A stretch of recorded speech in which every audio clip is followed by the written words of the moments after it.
Hello students, आप सभी का स्वागत है हमारे चैनल पर। हम लोग ने इलेक्ट्रिक चार्जेस के बारे में पढ़ना शुरू किया था। हमने देखा था कि चार्जेस क्या होते हैं, कैसे काम करते हैं, किस तरीका से वो फोर्स अप्लाई करते हैं। ये सब कुछ बेसिक चीज़ें हम लोग जाने थे। चार्ज कहाँ पाया जाता है, इलेक्ट्रॉन में और प्रोटॉन में पाया जाता है, ये सारी चीज़ें हम लोग देखे थे। उसके बाद फिर हम लोग ने जाना था कि चार्ज क्वांटाइज्ड होता है, यानी चार्ज का कुछ सर्टेन फिक्स्ड वैल्यू ही हम लोग रख सकते हैं। Q is equal to n e, Q is equal to n times e, where n should be an integer, n must be an integer, है ना। n हमेशा एक इंटीजर रहता है और e क्या है, तो e एलिमेंट्री चार्ज है जो एक इलेक्ट्रॉन या एक प्रोटॉन पर पाया जाता है। यानी किसी भी चीज को चार्ज करना है तो या तो एक इलेक्ट्रॉन देंगे या एक मतलब इलेक्ट्रॉन उससे निकालेंगे। तो इस तरीका से हमारा चार्ज होता है। चलिए आगे, आज हम लोग जानेंगे चीजों को चार्ज करने का तरीका क्या होता है, किस तरीका से हम चीजों को चार्ज कर सकते हैं। तो सबसे पहले हम देखते हैं उसके बारे में। ये हो गया था, ये सब हमने देख लिया था इलेक्ट्रिक चार्जेस क्या होते हैं, ठीक है, उनका यूनिट वगैरह। ठीक, चलिए फिर चार्जेस के प्रॉपर्टीज के बारे में भी हम लोग पढ़ लिए थे और फिर चार्ज वेरी नहीं करता है। अब बात करते हैं हम लोग किस चीज का, तो मेथड्स ऑफ चार्जिंग, चीजों को हम किस तरीका से चार्ज कर सकते हैं। तो इसमें अगर आप देखिएगा तो सबसे पहला और सबसे आसान तरीका होता है इसमें फ्रिक्शन बाय रबिंग। चीजों को हम रगड़ते हैं, जैसे हम लोग ने बचपन में भी खेला होगा, देखा होगा आप सभी ने कि कोई चीज लिए अपने बाल में इस तरीका से हम रगड़े, कोई कंघी या कुछ भी, देखे कि वो कागज के छोटे छोटे पार्टिकल्स को क्या करता है, अपने तरफ खींचना स्टार्ट कर देता है, डस्ट पार्टिकल को अपने तरफ खींचना स्टार्ट कर देता है। तो वो कहां से आया, क्योंकि इस पर चार्ज जनरेट हुआ। तो चार्ज कैसे जनरेट हुआ भाई, फ्रिक्शन से। चीजों को हम रगड़ते हैं, अगर दो बॉडी को हम रगड़ते हैं तो उससे दोनों पर चार्ज जब डेवलप हो जाता है, और ये हमारा पहला मेथड होता है चार्जिंग का। फिर अगर हम लोग अगले मेथड का बात करें तो उसको बोलते हैं कंडक्शन।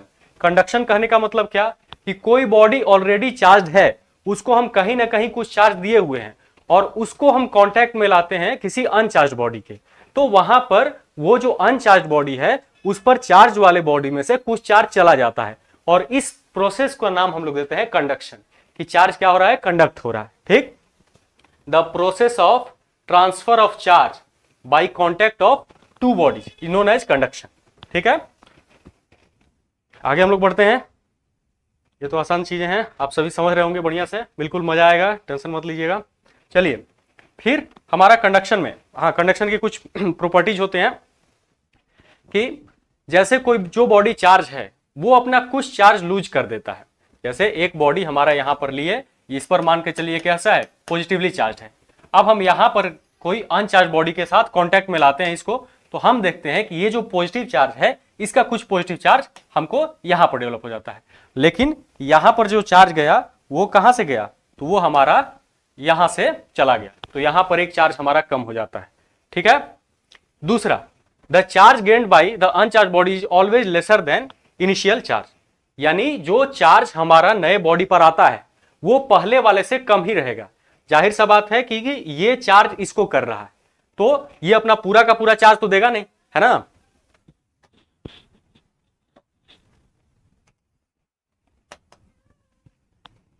ये चार्ज हो क्यों रहा था, इसके वजह से। अब यहां पर कुछ चार्ज है, उसी में से ना कुछ इस पर जाएगा, ऐसा तो नहीं है कि इससे ज्यादा आ जाएगा। तो इस पर जब भी जो चार्ज डेवलप होगा वो कहीं ना कहीं इसके वाले चार्ज से कैसा होगा, कम ही होगा, हमेशा कम होगा, ये बात याद रखिएगा। ठीक है, आगे बढ़ते हैं हम लोग।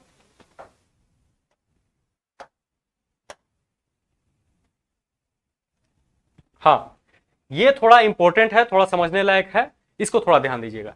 इसको हम लोग बोलते हैं इलेक्ट्रोस्टैटिक इंडक्शन।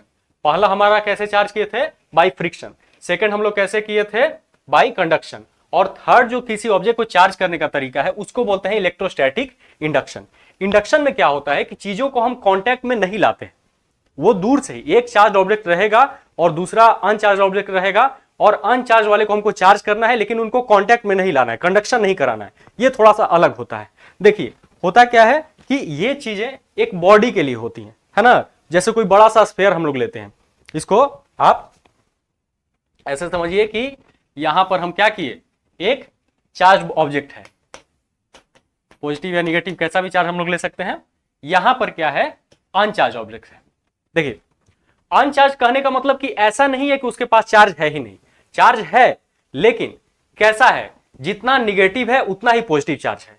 तो जो डिस्ट्रीब्यूशन है दोनों मिला करके क्या कर दे रहा है, न्यूट्रल कर दे रहा है, सब यूनिफॉर्मली डिस्ट्रीब्यूटेड है, जितना निगेटिव चार्ज है उतना ही पॉजिटिव चार्ज है, इस वजह से ये हमको न्यूट्रल लगता है। लेकिन जैसे ही ये पॉजिटिव वाला इसके नजदीक आता है, कांटेक्ट में नहीं, नजदीक लेकर के आते हैं, थोड़ा सा डिस्टेंस रखते हैं लेकिन नजदीक लेकर के आते हैं, तो चार्जेस का नेचर होता है क्या करना, चार्जेस पर फोर्स लगाना। तो ये पॉजिटिव चार्ज इस ऑब्जेक्ट के अंदर जो चार्जेस हैं कौन कौन है, तो निगेटिव और पॉजिटिव दोनों इक्वल था, तो उन दोनों पर ये फोर्स लगाना स्टार्ट कर देता है। और पॉजिटिव चार्ज अट्रैक्ट करता है किसको, निगेटिव को, है ना, और रिपेल किसको करता है, तो रिपेल करता है पॉजिटिव को। तो ये पॉजिटिव चार्ज निगेटिव को अट्रैक्ट करके अपने तरफ ला दिया और पॉजिटिव चार्ज हमारा इधर आ गया। ऐसे इसको समझ सकते हैं, ठीक है। अब हम क्या काम किए कि यहां से इसको अर्थिंग कर दिए, है ना, अर्थिंग कर दिए, तो यहां वाला चार्ज हमारा क्या हो गया, खत्म हो गया, ठीक है। और निगेटिव चार्ज जो इस पर अट्रैक्टेड था वो इस साइड चला गया था। अब ये जो चार्ज है जो हमारा इधर आ गया है, उसके वजह से यहां तो कोई चार्ज बचा नहीं, तो इसको हम मिटा देते हैं। यहां पर कोई चार्ज हमारा है नहीं, तो वहां पर कोई चार्ज है नहीं, तो अब क्या है, निगेटिव चार्ज, और वो किधर है, इस साइड है, इस बॉडी के इस साइड में निगेटिव चार्ज हमारा अट्रैक्टेड है, ठीक। अब ये जो इनिशियल ऑब्जेक्ट था जिसको हम इसके नजदीक लेकर के आए थे, इसको अब वापस से हम हटा लेते हैं। ये जो चार्ज था हमारा, इसको क्या किया, हम हटा लिए, हटा लिए, तो हमारा बचा क्या, तो ये जो चार्ज है ये निगेटिव वाला बच गया, और ये जो निगेटिव चार्ज है, निगेटिव निगेटिव में आपस में फिर से रिपल्सन होगा, और ये जो निगेटिव चार्ज है जो पहले हमारा एक तरफ था, वो वापस से क्या हो जाएगा, रिपल्सन की वजह से दूर दूर चला जाएगा और यूनिफॉर्मली फिर से डिस्ट्रीब्यूट हो जाएगा। तो यहां हमने देखा कि ये ऑब्जेक्ट शुरू में कैसा था, न्यूट्रल था। हम क्या किए, हम एक ऑब्जेक्ट को लेकर के आए इसके पास, कैसा ऑब्जेक्ट लेकर के आए, चार्ज ऑब्जेक्ट, और उस चार्ज ऑब्जेक्ट ने इस ऑब्जेक्ट को चार्ज कर दिया, लेकिन हम कांटेक्ट में नहीं लाए, उसने यहां पर चार्ज इंड्यूस किया, और इस तरीका के ये जो प्रोसेस होता है इसको हम लोग बोलते हैं इंडक्शन। तो क्लियरली आप लोग समझ गए होंगे बढ़िया से कि चार्ज करने का किसी भी ऑब्जेक्ट को 3 मेथड हमारे पास होता है, या तो हम फ्रिक्शन करें, चीजों को रब करें, या फिर हम क्या काम कर सकते हैं, कंडक्ट करा सकते हैं, कोई चार्ज ऑब्जेक्ट लेकर के आए, अनचार्ज ऑब्जेक्ट के कांटेक्ट में लेकर के आए, कांटेक्ट हुआ, चीजें कैसी हो गई, चार्ज हो गई। और या फिर हमारे पास तीसरा मेथड है इंडक्शन का। इंडक्शन मतलब चार्ज बॉडी को अनचार्ज बॉडी के नजदीक लेकर के आए, नजदीक जैसे ही लाए वैसे ही उस पर चार्ज हमारा इंड्यूस हो जाता है, और इस तरीका से इंडक्शन का प्रोसेस हमारा होता है, ठीक है। चलिए आगे हम लोग बढ़ते हैं।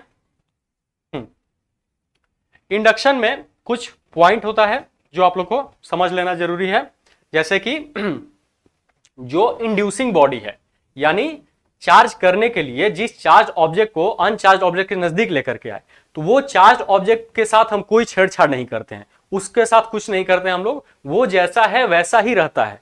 उसको लाए, वो अपना काम किया, फिर उसको लेकर के हम चले गए, तो उस पर कोई असर नहीं होता है, ना तो उसका चार्ज घटता है ना बढ़ता है, जैसा था वैसा ही रहता है, ठीक। तो inducing body neither gains nor loses charge, पहला हमारा पॉइंट, ठीक है। देखिए दूसरा, इंड्यूस चार्ज हमेशा अपोजिट नेचर का होता है इंड्यूसिंग चार्ज के। मतलब जो बॉडी हम लोग लेकर के आए थे, ये हमारा कैसा था, पॉजिटिव चार्ज था, और जो अनचार्ज बॉडी था उस पर जो चार्ज आया वो किस तरह का था, तो वो हमारा निगेटिव चार्ज था। यानी अगर वहीं पर उल्टा केस हम लोग लेते, यहां पर लेते कैसा, निगेटिव चार्ज वाला कोई बॉडी, और उसको नजदीक लेकर के आते न्यूट्रल बॉडी के, तो ये निगेटिव वाला क्या करता, पॉजिटिव को अट्रैक्ट करके अपने तरफ लाता, निगेटिव को क्या कर देता, रिपेल कर देता, और ये जो रिपल्शन हुआ है इसके वजह से ये क्या हो जाएगा, यहां पर अर्थिंग में ये सारा निगेटिव चार्ज चले जाएंगे, और ये जब चले गए तो बचा इस पर क्या, पॉजिटिव चार्ज। यानी जब हम देख रहे हैं कि जब भी हम इंड्यूसिंग बॉडी लाते हैं तो जो चार्ज इंड्यूस होता है वो कैसा होता है, वो अपोजिट नेचर का होता है, हमेशा इसके अपोजिट नेचर का। अगर हम लोग यहां पर पॉजिटिव लिए हैं तो इंड्यूस होकर के जो चार्ज आएगा वो कैसा हो जाएगा, निगेटिव हो जाएगा। वहीं पर जब हम लोग निगेटिव लेते हैं तब जो इंड्यूस होकर के चार्ज आएगा वो किस तरह का होगा, वो हमारा पॉजिटिव हो जाएगा, जब भी होगा अपोजिट नेचर का होगा, ठीक। चलिए अगला हम लोग देखते हैं, यहां पर आप देख भी सकते हैं इस डायग्राम के हेल्प से भी, ये 4 स्टेप में हमारा होता है।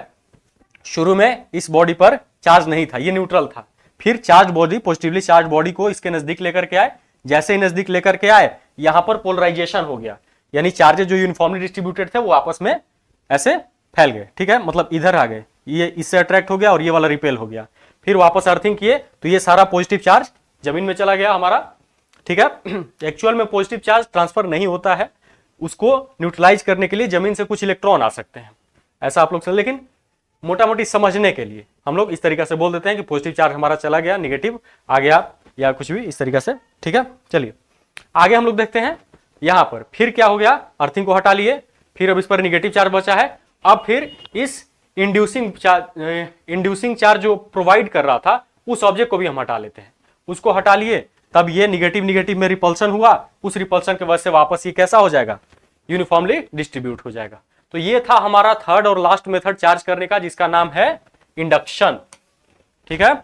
तो ये 3 तरीका हम लोग समझ गए।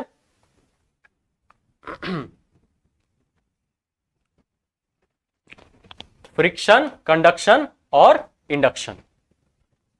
आगे हम लोग बढ़ते हैं, ठीक है। अब देखिए, अब हमारा शुरू होता है असली कहानी, हम बात करते हैं कूलम्ब्स लॉ का। तो जैसा हम लोग जानते हैं कि चार्जेस का प्रॉपर्टी होता है, चार्जेस फोर्स अप्लाई करते हैं, फोर्स अप्लाई करते हैं हम, तो सवाल आया कि कितना फोर्स अप्लाई करते हैं, चार्जेस जो फोर्स लगाते हैं वो फोर्स एक्चुअल में है कितना।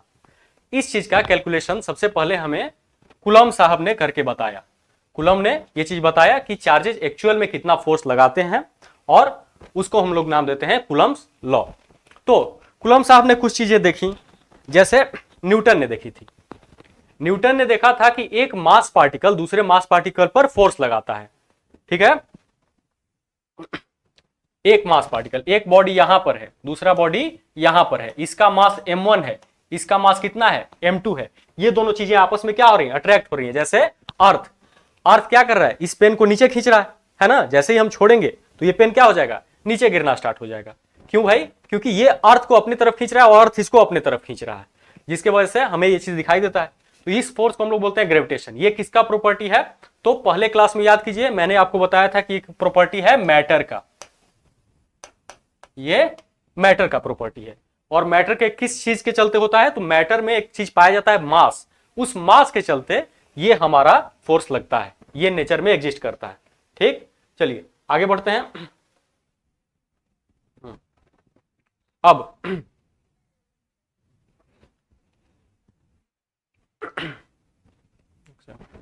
हाँ, अब न्यूटन ने ये चीज देखा कि ये जो फोर्स है ये डायरेक्टली प्रोपोर्शनल है product of the masses, this force is directly proportional to the product of masses m1 and m2, ठीक।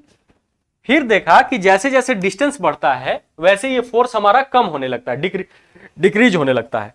तो सेकंड पॉइंट उन्होंने देखा कि ये जो है इनवर्सली प्रोपोर्शनल है डिस्टेंस के स्क्वायर के, और इन दोनों को मिला करके, इन दोनों को जब हम कंबाइन करते हैं तो हम देखते हैं m1 m2 के डायरेक्टली था और r स्क्वायर के इनवर्सली था। और फिर यहां पर प्रोपोर्शनैलिटी जब हम हटाते हैं तो हमारा एक कांस्टेंट आता है F इज इक्वल टू, जिसको हम लोग G बोलते हैं, m1 m2 by r square, ये हमारा फोर्स आता है। कूलम्ब ने देखा कि भाई यही सेम चीज तो यहां पर भी है, सेम नहीं मतलब थोड़ा अलग है, लेकिन उन्होंने देखा कि चूंकि ये मैटर का प्रॉपर्टी है, मैटर के प्रॉपर्टी के चलते ये फोर्स लग रहा है, चार्ज भी मैटर का ही प्रॉपर्टी है, और उसके चलते जो फोर्स लग रहा है इलेक्ट्रोस्टैटिक फोर्स, उसका कैलकुलेशन कूलम्ब ने ऐसे किया कि उन्होंने भी न्यूटन का ही चीज को थोड़ा ध्यान में रखा होगा, और वो भी ऐसे ही देखे कि एक चार्ज ऑब्जेक्ट हम लोग लेते हैं जिस पर चार्ज Q1 है, दूसरा क्या है Q2 है, तो ये चीज उन्होंने देखा ये भी डायरेक्टली प्रोपोर्शनल है चार्जेस के प्रोडक्ट के, यानी Q1 Q2 के, और ये भी डिस्टेंस बढ़ाते हैं, डिस्टेंस अगर 2 गुना बढ़ जाता है तो फोर्स हमारा 4 गुना कम हो जाता है, डिस्टेंस अगर हम लोग 3 गुना कर देते हैं तो फोर्स हमारा 9 टाइम्स लेसर हो जाता है। तो इस चीज को ध्यान में रखते हुए उन्होंने भी ये भी देखा कि ये हमारा ये वाला जो फोर्स है इलेक्ट्रोस्टैटिक फोर्स, ये भी इनवर्स स्क्वायर को फॉलो कर रहा है। अब इन दोनों को कंबाइंड करके उन्होंने भी हमारा कुछ इसी तरीका से रूल बना दिया कि F इज डायरेक्टली प्रोपोर्शनल है Q1 Q2 और बाई R स्क्वायर के। यहां जब हम प्रोपोर्शनैलिटी हटाए तो F इज इक्वल टू यहां पर हमारा एक कांस्टेंट ला दिए K Q1 Q2 और बाई R स्क्वायर। ठीक है, जहां पर ये जो K दिख रहा है इस K को हम लोग कूलम्स कांस्टेंट बोलते हैं। ठीक, इसके बारे में आगे जानेंगे थोड़ा सा, लेकिन अभी ये चीज समझ लीजिए कि ग्रेविटेशनल फोर्स से कुछ चीजें इसमें कॉमन है ना, लगभग लगभग ये फोर्स एक जैसा दिख रहा है। हाँ, बिल्कुल एक जैसा नहीं है, कुछ डिफरेंस भी है, ग्रेविटी से कुछ अलग भी है। कैसे भाई? तो पहला बात की ग्रेविटी सिर्फ अट्रैक्ट करता है, ग्रेविटेशनल फोर्स में सिर्फ अट्रैक्टिव नेचर होता है, लेकिन चार्जेज में हम देखते हैं कि प्लस और प्लस चार्ज को जब पास मिलाते हैं तो वो क्या करता है? रिपेल करता है, यानी वहां पर हमको रिपल्सन भी दिखाई देता है, जबकि ग्रेविटी के साथ क्या है? सिर्फ अट्रैक्शन है। ऐसा होता क्यों है? क्योंकि दो तरह के चार्जेस पाए जाते हैं, और जो कि मास क्या होता है? मास तो मास होता है, एक ही तरह का होता है, इस वजह से हमारे साथ ऐसा देखने को मिलता है। ठीक है, चलिए, तो समझ गए बढ़िया से। वही चीज यहां पर लिखा हुआ है, इसको अगर आप लोग चाहें तो नोट कर सकते हैं। Coulomb's law states that the electrostatic force of interaction between two static point electric charges is directly proportional to क्या?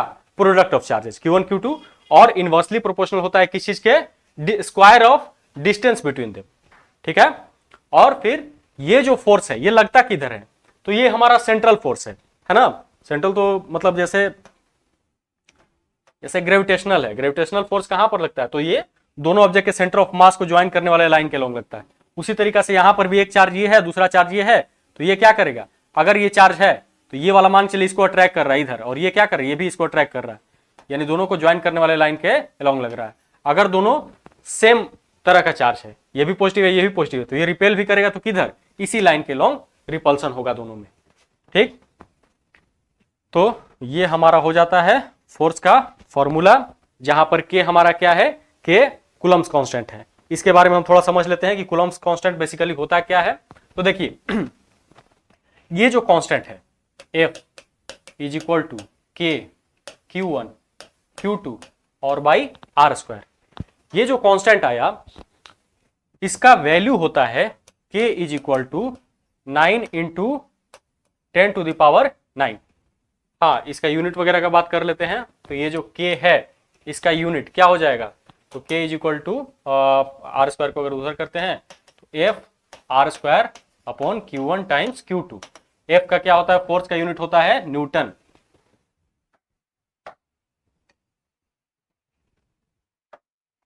फोर्स का हो गया न्यूटन, R डिस्टेंस का स्क्वायर यानी मीटर स्क्वायर, और बाय नीचे चार्ज कूलम और इनटू कूलम, ये हमारा हो जाएगा कूलम स्क्वायर। सो K का यूनिट हमारे पास आया न्यूटन मीटर स्क्वायर पर coulomb square, newton metre square पर कूलम स्क्वायर। अब यहां पर हम देखते हैं कि हाँ क्या था, चलिए ठीक है, ये हमारा वैल्यू होता है, इसको याद कर लीजिएगा, न्यूमेरिकल्स इसी से आते हैं। खैर वो तो आपको याद हो जाएगा, इसको रटने का जरूरत नहीं है, कुछ करने का जरूरत नहीं है, प्रॉब्लम्स आप बनाते जाइएगा और ये वैल्यू याद हो जाता है, आपको कुछ एक्स्ट्रा एफर्ट डालने का जरूरत नहीं है और ये लाइफ टाइम याद रहता है। चलिए आगे बढ़ते हैं हम लोग। ये हमारा के का हो गया। अब बात करते हैं ये के किस किस चीज पर डिपेंड करता है। ये जो कांस्टेंट है क्या ये यूनिवर्सल कांस्टेंट है, जैसे हमारा ग्रेविटेशन में जी का वैल्यू होता है वो किसी चीज पर डिपेंड नहीं करता है? तो नहीं, ऐसा बात नहीं है। ये के हमारा डिपेंड करता है, जैसे अगर एक बॉडी यहां पर है दूसरा बॉडी यहां पर है, दोनों के बीच में लगने वाला ग्रेविटेशनल फोर्स हमेशा सेम रहेगा, चाहे हम दोनों को स्पेस में ले जाएं, चाहे हम लोग एयर में रखें, चाहे हम लोग वाटर में रखें, चाहे दोनों को कोई मेटल पिघला करके उसके अंदर डाल दें, डिस्टेंस हमारा बस सेम रहना चाहिए। तो ये चीजें बताती हैं कि ग्रेविटेशनल फोर्स जो है हमारा ये मीडियम पर डिपेंड नहीं करता है। लेकिन इलेक्ट्रोस्टैटिक फोर्स के साथ ऐसा नहीं है, कूलॉम फोर्स के साथ ऐसा नहीं है। ये कूलॉम्बिक फोर्स जो है ये डिपेंड करता है मीडियम पर। अगर हम लोग फ्री स्पेस में है, वैक्यूम में है, वहां पर दो चार्जेस के बीच लगने वाला फोर्स कुछ अलग होगा और वो सबसे ज्यादा भी होगा, और जैसे ही हम किसी मीडियम में लेकर के जाते हैं तो वहां पर वो फोर्स अलग हो जाता है, कुछ घट जाता है। मतलब ऐसा समझिए कि जैसे क्या बोलते हैं कि आग हम लोग जलाए हैं, आग जलाए हैं तो अगर हमारा वो खुला खुला जगह है ना, तो वहां पर हमको हीट ज्यादा सेंस होगा। लेकिन वही अगर बीच में दीवार आ गया तो उस साइड उतना ज्यादा हमको हीट सेंस नहीं हो पाएगा। क्यों? क्योंकि कुछ हीट उसका एब्जॉर्ब कर ले रहा है। उसी तरीका से कुछ ऐसा मान करके चलिए कि ये जो फोर्स लग रहा है वो मीडियम क्या कर ले रहा है, उसको एब्जॉर्ब कर ले रहा है। ठीक है, तो ये किस चीज पर, इसको बोलते क्या है, इस क्वांटिटी को हम लोग बोलते हैं परमिटिविटी, इसको हम लोग बोलते हैं परमिटिविटी। ठीक, और उसको लिखते हैं इस तरीका से, उसका सिंबल है एप्सिलॉन नॉट। ठीक है, और ये हमारा के का ही, के को ही, चूंकि के को अगर उस फॉर्म में हम लिखना चाहें तो लिखते हैं K is equal to 1/4 pi epsilon naught. ठीक, एप्सिलॉन हमारा क्या है, परमिटिविटी, और नॉट, नॉट का मतलब क्या है, तो ये फ्री स्पेस के बारे में बात कर रहे हैं। अगर किसी दूसरे मीडियम का लेंगे तो उसके लिए हमारा उसका परमिटिविटी लिखना पड़ेगा। तो ये जो एप्सिलॉन है यही हमारा परमिटिविटी कहलाता है। ठीक है, फ्री स्पेस के लिए इसका वैल्यू होता है, यानी वैक्यूम में अगर हम लोग जाएं तो एप्सिलॉन नॉट कितना होता है, तो ये हमारा 8.85 इंटू 10⁻⁻12, और इसका यूनिट क्या हो जाएगा, तो इसका यूनिट अगर देखा जाए तो ये के क्या है, इनवर्सली प्रोपोर्शनल है, के जस्ट अपोजिट है, तो इसका यूनिट भी के का उल्टा हो जाएगा। तो के का यूनिट क्या था, न्यूटन मीटर स्क्वायर पर कूलम्ब स्क्वायर, तो इसका हो जाएगा कूलम्ब स्क्वायर, है ना, और ये सब में माइनस आ जाएगा, पर न्यूटन पर मीटर स्क्वायर। ठीक,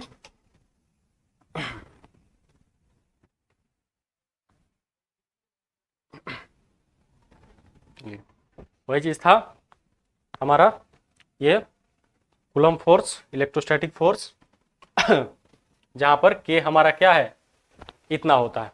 ठीक है, चलिए हालांकि एक और चीज था, हाँ, अब हम देखते हैं कि मीडियम बदलते हैं तो ये फोर्स बदलती कैसे है।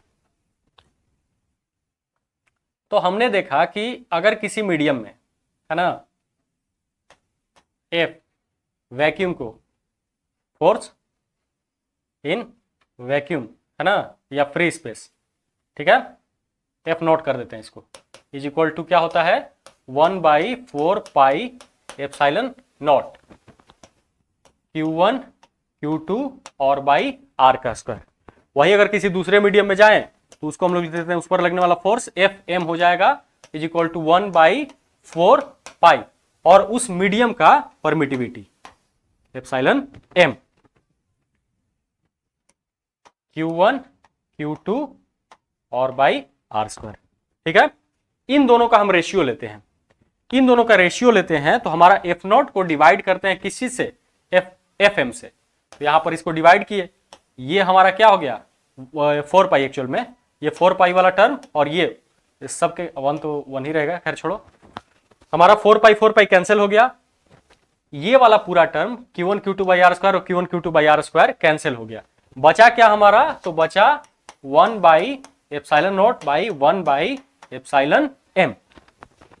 इसको अरेंज करके लिखते हैं तो हमारा आ जाता है क्या, epsilon m by epsilon naught. ठीक है, और ये हमारा रेशियो है फ्री स्पेस के फोर्स का और मीडियम के फोर्स का, यानी चार्जेस को जब हम फ्री स्पेस में रखते हैं तब हमारा फोर्स एफ नॉट लगता है, चार्जेस को किसी मीडियम में मान के चलिए कि पानी के अंदर रखे हैं तब हमारा ये फोर्स जो है एफ एम लगता है, तब ये चीज आता है। और ये जो रेशियो आता है इसको हम लोग नाम देते हैं एप्सिलॉन आर। ठीक है, एप्सिलॉन आर हमारा क्या है, तो इसको बोलते हैं relative permittivity, relative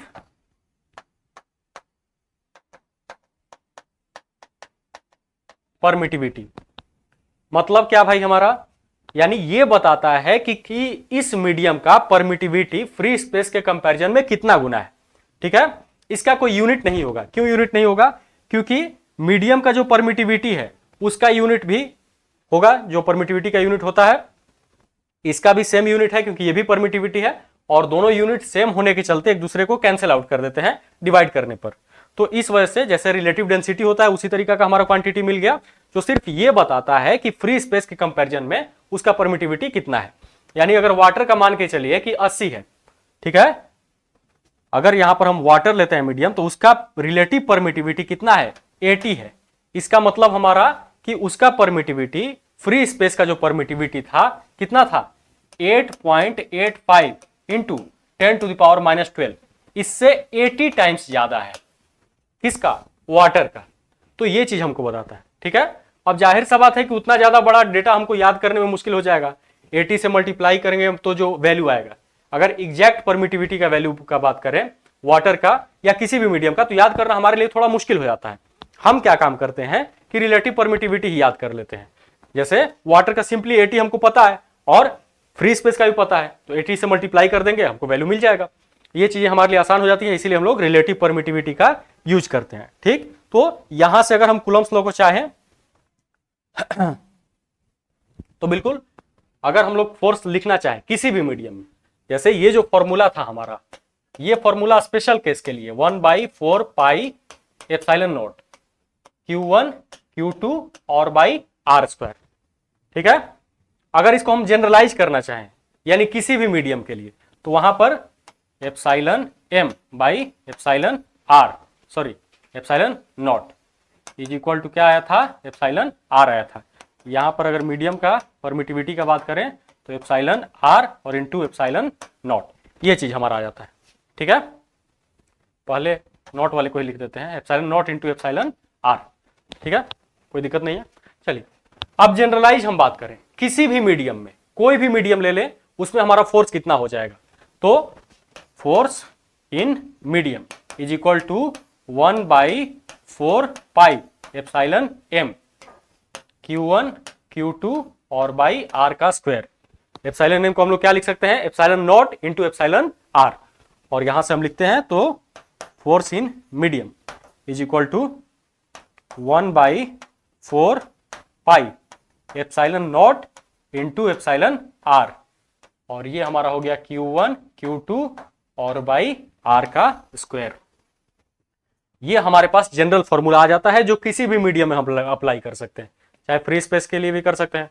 free space में क्या हो जाएगा, एप्सिलॉन r का वैल्यू 1 हो जाएगा। क्यों 1 हो जाएगा, क्योंकि एप्सिलॉन r जो होता है वो एप्सिलॉन m और एप्सिलॉन नॉट का रेशियो होता है।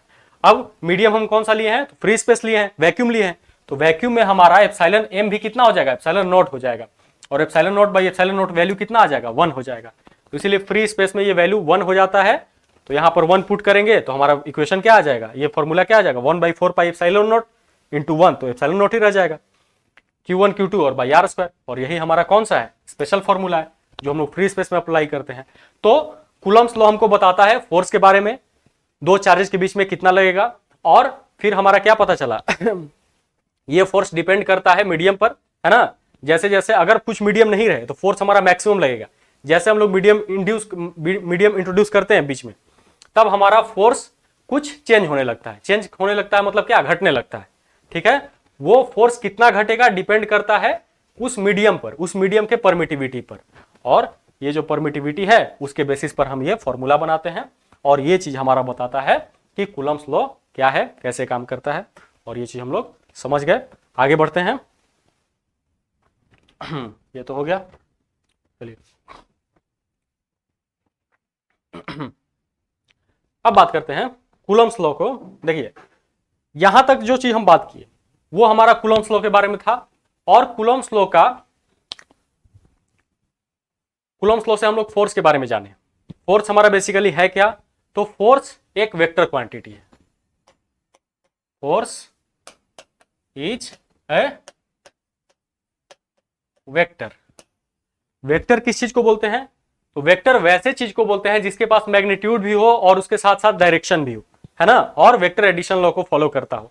ये तीन चीजें जिसके पास होती हैं उस क्वांटिटी को, उस तरह के क्वांटिटीज को हम लोग वेक्टर नाम देते हैं। फोर्स वेक्टर है हमें पता है, लेकिन जो कूलम का फॉर्मूला हम लोग ने अभी तक पढ़ा है वो हमारा सिर्फ फोर्स का मैग्नीट्यूड बता रहा है, लेकिन वेक्टर है तो हमें इसका डायरेक्शन भी जानना है। ठीक है, तो अब हम लोग लिखते हैं कूलम्ब्स लॉ वेक्टर फॉर्म में हमारा क्या होता है।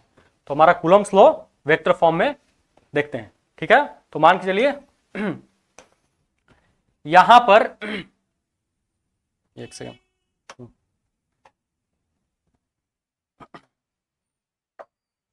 यहां पर हम लोग एक चार्ज लेते हैं Q1। ठीक है, यहां पर एक चार्ज लेते हैं कौन सा, Q2। इन दोनों के बीच लगने वाला फोर्स कैसा होगा, इन दोनों को ज्वाइन करने वाले लाइन के लॉन्ग लगता है। ठीक है, चलिए पहले पोजीशन वेक्टर लिख देते हैं। यहां से इसका ये हमारा R1 वेक्टर हो गया, और यहां से यहां तक का पोजीशन वेक्टर इसको R2 नाम देते हैं। ठीक है, तो ये हमारा डेल्टा आर कितना हो जाएगा, इसको डेल्टा आर बोल देते हैं, डेल्टा आर वेक्टर। तो जाहिर सा बात है वेक्टर में अगर देखिएगा तो एक वेक्टर के हेड पर दूसरा का टेल रहता है और दोनों को ज्वाइन करते हैं तो रिजल्टेंट मिलता है, यानी ये R1 और डेल्टा R1 मिल करके क्या बना रहा है, R2 बना रहा है। R1 vector plus delta R vector is equal to R2 vector. R1 को अगर उधर ले जाते हैं तो डेल्टा R का वैल्यू क्या हो जाएगा, delta R vector is equal to R2 minus R1 vector. ठीक है चलिए, हाँ तो ये चीज हमारा हो गया, ये हमारा डेल्टा आर वेक्टर है जो दोनों के बीच का गैप है। अब अगर कूलॉम लॉ से हम लोग इसका इक्वेशन लिखें फोर्स का, तो फोर्स का वैल्यू आ जाता है F इज इक्वल टू के Q1 Q2 और बाई आर स्क्वायर। आर की जगह पर यहां पर क्या है, डेल्टा आर है, तो यहां पर हम लोग लिख देते हैं डेल्टा आर वेक्टर और इसका मैग्नीट्यूड है ना का स्क्वायर, और डेल्टा आर है क्या, तो ये हमारा है के Q1 Q2 और डेल्टा आर का वैल्यू कितना है, तो ये R2 माइनस R1 है, तो यहां पर हम लिख देते हैं R2 और माइनस R1 वेक्टर और इसका क्या मैग्नीट्यूड, और इसका हम लोग कर देते हैं क्या स्क्वायर। ठीक है, लेकिन यहां पर भी हमको मैग्नीट्यूड ही यहां पर भी हमको मैग्नीट्यूड ही पता चला, डायरेक्शन हम लोग अभी तक नहीं जाने। डायरेक्शन के लिए क्या काम करते हैं, तो डायरेक्शन के लिए दो तरीका है, या तो हम लोग यूनिट वेक्टर से मल्टीप्लाई कर देते हैं।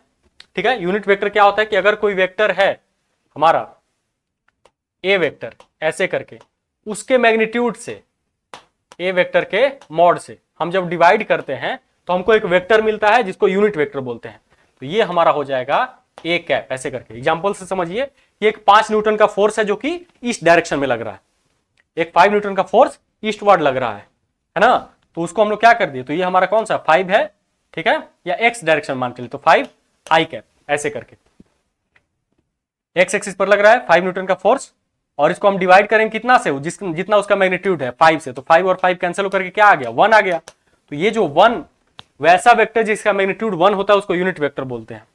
तो यहां पर हमारा जो वेक्टर आया इसको हम लोग क्या लिख सकते हैं, F cap is equal to कितना आ गया, आई कैप के बराबर आ गया, जिसका वैल्यू 1 है। तो ये तरीका हो सकता है। ठीक है, तो यहां पर भी इसको इस वेक्टर के लॉन्ग जो यूनिट वेक्टर है उससे अगर मल्टीप्लाई कर देंगे, किसी भी स्केलर क्वांटिटी को अगर वेक्टर बनाना हो तो उसको हम लोग यूनिट वेक्टर से मल्टीप्लाई कर देते हैं। क्यों मल्टीप्लाई कर देते हैं, क्योंकि यूनिट वेक्टर में मैग्नीट्यूड 1 है और 1 किसी स्केलर से किसी नंबर से मल्टीप्लाई होता है तो उसका वैल्यू नहीं बदलता है, जितना है वो नंबर उतना ही रहता है। ठीक है, दूसरा बात, यूनिट वेक्टर में एक और चीज है डायरेक्शन, तो पहले उसके पास डायरेक्शन नहीं था लेकिन अब डायरेक्शन आ जाता है तो इसलिए वो प्रॉपर वेक्टर बन जाता है। यहां पर भी हमको वही चीज करना है हम देखते हैं ये वाला, तो डेल्टा आर का यूनिट वेक्टर क्या हो जाएगा, तो डेल्टा आर का जो यूनिट वेक्टर हो जाएगा वो डेल्टा आर वेक्टर और बाई डेल्टा आर का मैग्नीट्यूड, इससे अगर डिवाइड कर देंगे यानी हमको मिल जाएगा। तो डेल्टा आर क्या है, तो ये वाला है, तो इसको इसके मैग्नीट्यूड से R2 और माइनस R1 वेक्टर का क्या मैग्नीट्यूड से हम डिवाइड कर देंगे, तो मैग्नीट्यूड से डिवाइड कर दें, यहां पर लिखते हैं हम लोग इनटू क्या हो जाएगा, ये हमारा R2 vector minus R1 vector और डिवाइडेड बाई कौन सा, ये R2 माइनस R1 वेक्टर का मैग्नीट्यूड। तो मैग्नीट्यूड का स्क्वायर पहले से था और एक और मैग्नीट्यूड मल्टीप्लाई कर रहे हैं, तो ये पावर हमारा 3 हो जाएगा। तो यहां से हमको फॉर्मूला मिलकर के आता है F इज इक्वल टू के Q1 Q2 और बाई क्या हो जाएगा R2 माइनस R1 का मैग्नीट्यूड का स्क्वायर और इनटू कौन सा R2 माइनस R1 वेक्टर। ठीक है ऐसे करके ये हमारा फॉर्मूला आता है। ठीक, और ये हमारा कूलॉम लॉ का वेक्टर फॉर्म है ना जो इस लाइन के लॉन्ग लग रहा है। चलिए आगे बढ़ते हैं हम लोग।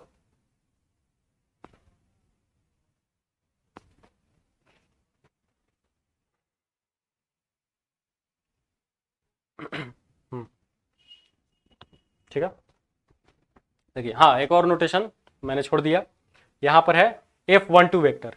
अगर नोटेशन ये यूज किया जाता है कि अगर ऐसा लिखा हो F12 वेक्टर ऐसे करके, क्योंकि चार्जेस हमारे पास दो होते हैं, तो force on first charge due to second, force on first charge due to second, वहीं पर अगर F21 लिखा हो तब क्या हो जाएगा, force on second charge due to first one.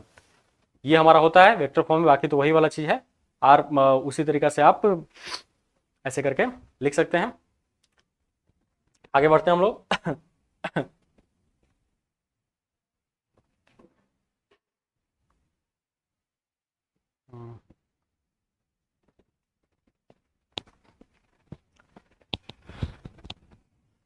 आज के लिए इतना ही। नेक्स्ट क्लास में आपसे मिलते हैं।